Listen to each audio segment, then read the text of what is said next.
કડકડતી ઠંડીના વધુ એક રાઉન્ડ માટે ગુજરાત રહે તૈયાર। 21મી ફેબ્રુઆરીથી વધશે ઠંડીનું જોર। કેટલાક વિસ્તારોમાં 14 ડિગ્રી સુધી લઘુત્તમ તાપમાન ગગડવાની શક્યતા।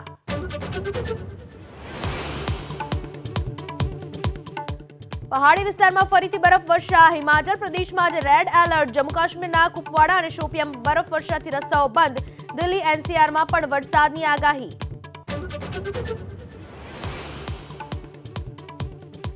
ચોથા રાઉન્ડની વાતચીત બાદ સરકાર અને ખેડૂતો વચ્ચે સમાધાનની આશા।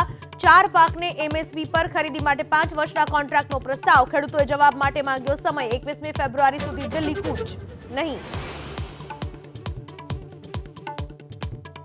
પ્રધાનમંત્રી મોદી આજે ઉત્તર પ્રદેશના સંભલમાં કલ્કીધામ મંદિરનો કરશે શિલાન્યાસ। ઉત્તર પ્રદેશને 10 લાખ કરોડ રૂપિયાના 14,000 પ્રોજેક્ટની આપશે ભેટ।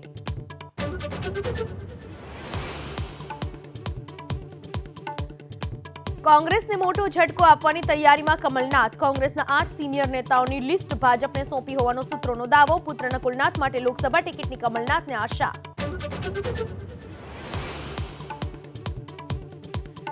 આજથી ધોરણ 12 વિજ્ઞાન પ્રવાહની પ્રેક્ટિકલ પરીક્ષાનો થશે પ્રારંભ। 1,12,000થી વધુ વિદ્યાર્થીઓ ફિઝિક્સ, કેમેસ્ટ્રી, બાયોલોજી વિષયની આપશે પ્રેક્ટિકલ પરીક્ષા।